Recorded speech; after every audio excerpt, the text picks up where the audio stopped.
आप सुन रहे हैं डीजे सोधू पटेल बेनीपुर का मिक्सी गाना।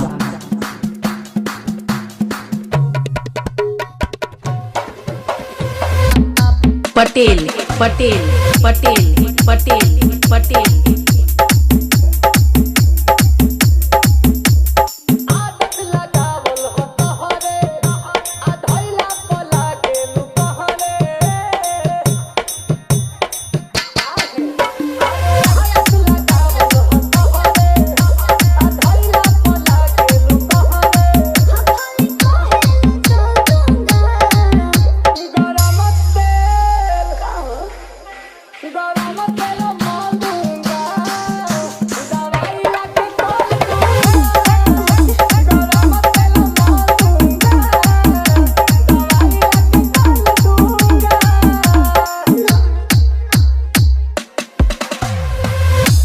पटेल पटेल पटेल पटेल पटेल पटेल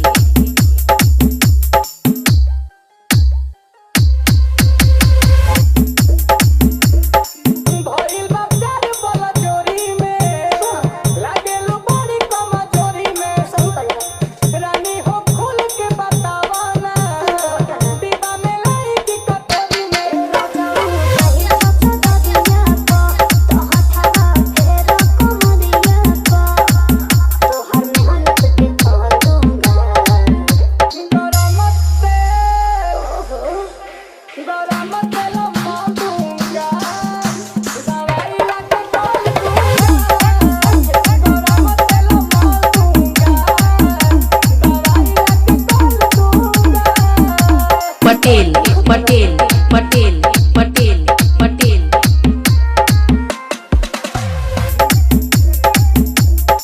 प्यार वाली बात तनी कहे तो कोरा में हमारा के रहे तो रानी जवानिया के पानी हो भागो के बाढ़ लेखा बहे तो पहिले नाइट में उड़ावला हमके फ्लाइट में कहो किस्मत बता दूंगा।